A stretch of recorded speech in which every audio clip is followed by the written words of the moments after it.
जय हिंद साथियों आज हम लोग कुछ जो संविधान से संबंधित आयोग हैं, संवैधानिक व्याख्या के लिए बने या संविधान की समीक्षा के लिए बने या तमाम चीज़ों से संबंधित जो आयोग हैं उनके बारे में बात करेंगे। इसमें सबसे पहले आ जाता है सरदार स्वर्ण सिंह, है ना, आयोग। सरदार स्वर्ण सिंह आयोग की अगर आप लोग बात करोगे तो एक बार इसको देख लेते हैं, समझ लेते हैं सरदार स्वर्ण सिंह आयोग को, है ना, या इसे सरदार स्वर्ण सिंह समिति भी कहते हैं। 1976 में ये समिति बनी थी।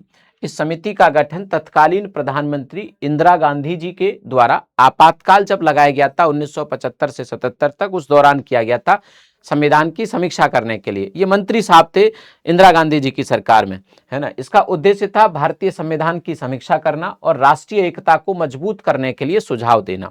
इन्होंने क्या सिफारिशें दी?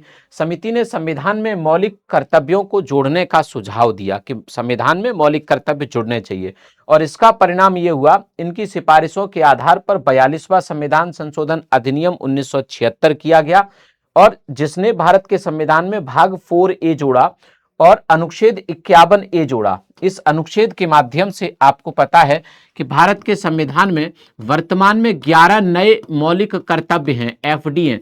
हालांकि इस समिति की सिफारिश पर 10 मौलिक कर्तव्य ही जोड़े गए थे, मतलब उस समय 10 मौलिक कर्तव्य जोड़े गए, बाद में एक और ऐड कर दिया गया। हालांकि इन्होंने 8 मौलिक कर्तव्यों की सिफारिश दी थी। अगर ऐसा पूछा जाए तो बता सकते हैं आप लोग, ठीक है। चलिए आगे आ जाता है बर्मा समिति। बर्मा समिति 1999 की समिति है ना, 1999 की समिति है, और इन्होंने भी मौलिक कर्तव्यों से संबंधित कुछ चीजें कही थी, जैसे कि कुछ मौलिक कर्तव्यों के एग्जीक्यूशन के लिए कानूनी प्रावधान होने चाहिए। इनका गठन किया गया था ताकि ये बता सके कि कौन कौन से मौलिक कर्तव्यों को अनिवार्य तौर पर लागू किया जाए, और अगर कोई व्यक्ति उनका पालन न करे तो कानूनी कार्रवाई की जा सके। तो कानूनी प्रावधान क्या हो सकते हैं मौलिक कर्तव्यों के, इसके लिए इन्हें इस कमिटी को गठित किया गया। अब इन्होंने क्या फाइंड आउट किया? इन्होंने पर्यावरण संरक्षण, राष्ट्रीय ध्वज का सम्मान और, है ना, सम्मान और महिलाओं के सम्मान जैसे कर्तव्यों को लागू करने के लिए मौजूदा कानूनों जैसे वन्यजीव संरक्षण अधिनियम आदि की समीक्षा की। इन्होंने कहा एक तो पर्यावरण के लिए होना चाहिए, है ना, वन्यजीव संरक्षण के लिए होना चाहिए, महिलाओं के सम्मान से जुड़ी चीजें अनिवार्य तौर पर लागू होने चाहिए। तो इन्होंने ऐसा कहा था, ठीक है। वर्मा समिति 1999। अब राज्य पुनर्गठन से जुड़े हुए आयोग यहां पूछ सकता है। इसमें सबसे पहले था SK धर आयोग। यह था कि भाषाई आधार पर क्या भारत में राज्यों का गठन किया जा सकता है। 1948 में बनाया गया था, और इन्होंने मना कर दिया कि भाषा के आधार पर हम राज्यों को नहीं बना सकते।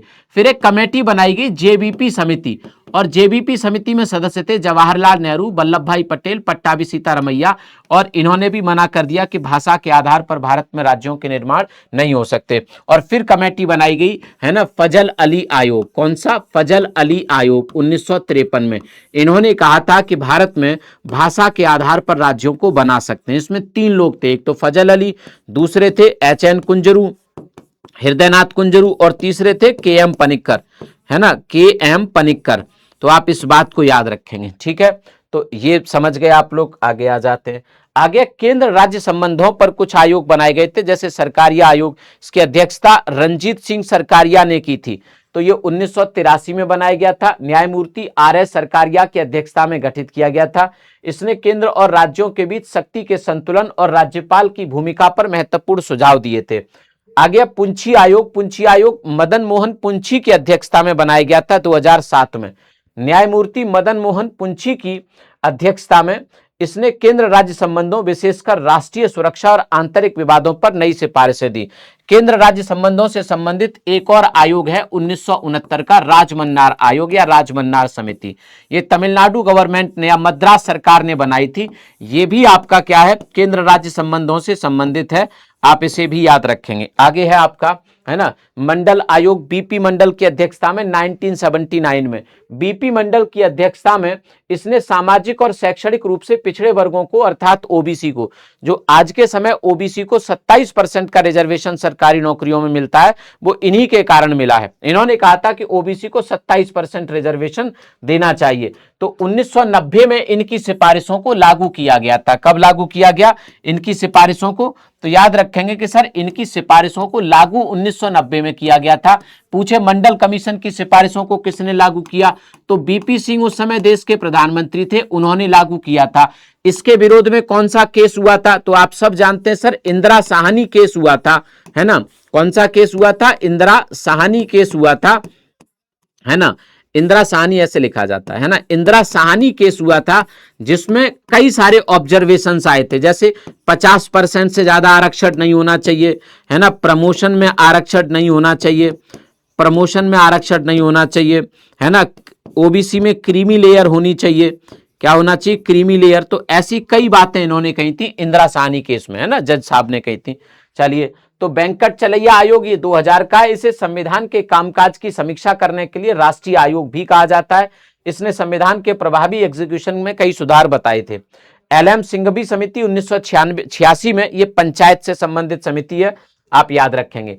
चुनाव सुधार से संबंधित दिनेश गोस्वामी समिति 1990 में, इसने चुनाव में अवैध रूप से सरकारी मशीनरी के उपयोग को रोकने और मतदान के लिए फोटो पहचान पत्र, मतलब जो आज आपका एपिक कार्ड होता है ना, फोटो पहचान पत्र होता है, उसकी सिफारिश की थी। इंद्रजीत गुप्त समिति 1998, ये भी केंद्र सरकार में मंत्री रहे इंद्रजीत गुप्ता।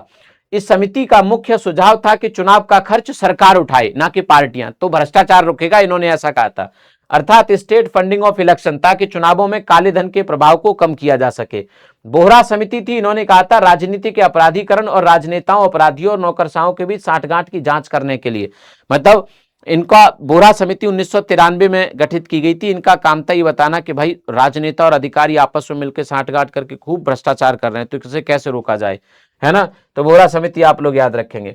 प्रशासनिक सुधार आयोग, पहला प्रशासनिक सुधार आयोग 1966 में बना था। मोरारजी देसाई इसके अध्यक्ष थे। इन्होंने लोकपाल और लोकायुक्त जैसे पदों के गठन की सिफारिश की, बहुत इंपॉर्टेंट है आपके लिए। द्वितीय प्रशासनिक सुधार आयोग 2005 में बना था, है ना। बीरप्पा मोइली इसके अध्यक्ष थे। इनके शासनकाल में नैतिकता और ई गवर्नेंस पर विस्तृत रिपोर्ट दी थी।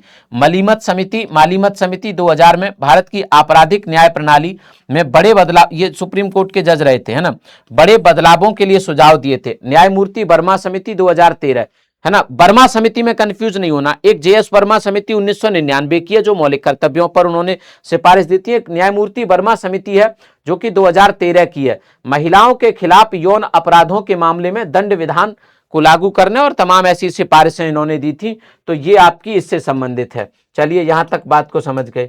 अब एक है अन्य महत्वपूर्ण, काका कालेलकर, आपको पता है, नहीं पता तो मैं बता देता हूं। काका कालेलकर आपको, है ना, काका कालेलकर कई बार बताया। 1953 में भारत के राष्ट्रपति ने आर्टिकल 340 का इस्तेमाल करके इसका गठन किया था, काका कालेलकर आयोग का।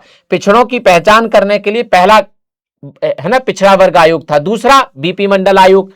हिल्टन यंग आयोग 1926 में, इसकी सिफारिश पर भारतीय रिजर्व बैंक की स्थापना की गई।